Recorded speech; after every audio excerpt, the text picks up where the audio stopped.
But basically, it came down to realizing, for me, that the problem of teaching and schooling wasn't for me about money, it wasn't about curriculum, it was really about compulsion, of trying to make kids do things they hadn't been asked if they wanted to do, that they really didn't want to do when they were just deciding how much to go along with the game plan, right?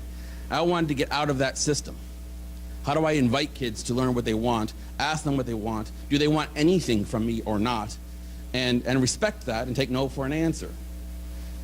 That's not something you can do in public school. It's not really something you can do in private school. So I knew that I needed to do something different with my life. This is back in 1995. And so my friend and I decided that the wise thing to do would be to quit our jobs and help all the school kids quit school with us. What does it take for normal, regular school kids who aren't going to dream of homeschooling to start? It's not rocket science. It's pretty simple. You need to have a gathering space, a clubhouse, a headquarters. And you're going to have a calendar of classes and activities. You're going to have some tutoring. You're going to have some interesting adults around who are offering things if they want them. You're going to have a social scene. You're going to try to connect the kids to internships and volunteer work and jobs. You're going to coach them how to move on to community college and four-year school when they're ready. This is not that big a deal. Oh, go more like this. Can y'all hear me in the back? I'm sorry. And the idea is it's really fun. Right? You help people file the homeschooling papers so they're legal. This is in Massachusetts at least. I understand California, it's a little complicated and different, but not that different, but that's what I'm learning here today. So we coach the kids to file, the families become homeschoolers. We're not in charge of you. You're your own free agents. You can spend as much or as little time as you want at North Star. You can do whichever elements of our program you want and not come when you don't want, and we're going to love you just the same. We're not going to try to talk you into classes and tutors just because they sound good. And kids come, and the kids who've never had friends can sit around and make small talk or learn how to do that and just play. And the kids who want to go to every class can use North Star sort of like a school, and the kids who don't want groups and only want tutorials can ask for that. Everybody has an advisor. They're having a conversation once a week about how things are going and what's happening next. Would you like to have a center in California? I would love to see a center in every community, right? I mean, I think that's what the next step is. So there needs to be a center in every community.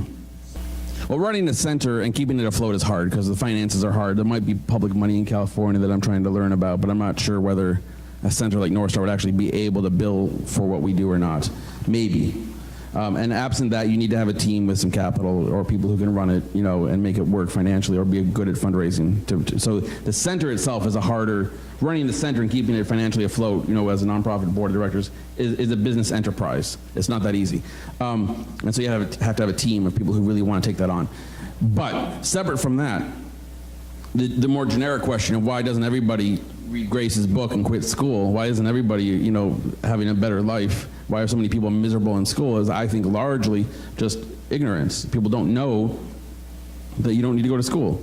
People don't know that you don't need a high school diploma in Massachusetts. People don't know that West Beach can help them get a high school diploma, you know, next week. So if they knew that, maybe they would do that, right?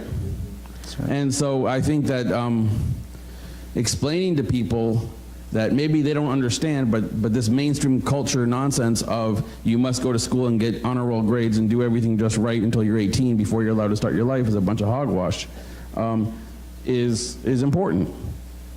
Unless, of course, they like going to high school. If they're on the soccer team and they want to go to school every day and they got their friends and it works for them, they should go, bless them. But otherwise, someone should help these, you know, explain to these people that your kid is miserable and you know, that's more important. So let's find a way to do this. And even if there isn't a center, let's see what the local community resources are that you might be able to tap into to use this alternative in your family. It's a lot of fear is the answer to your question. The reason why not more people are doing it is people are totally afraid.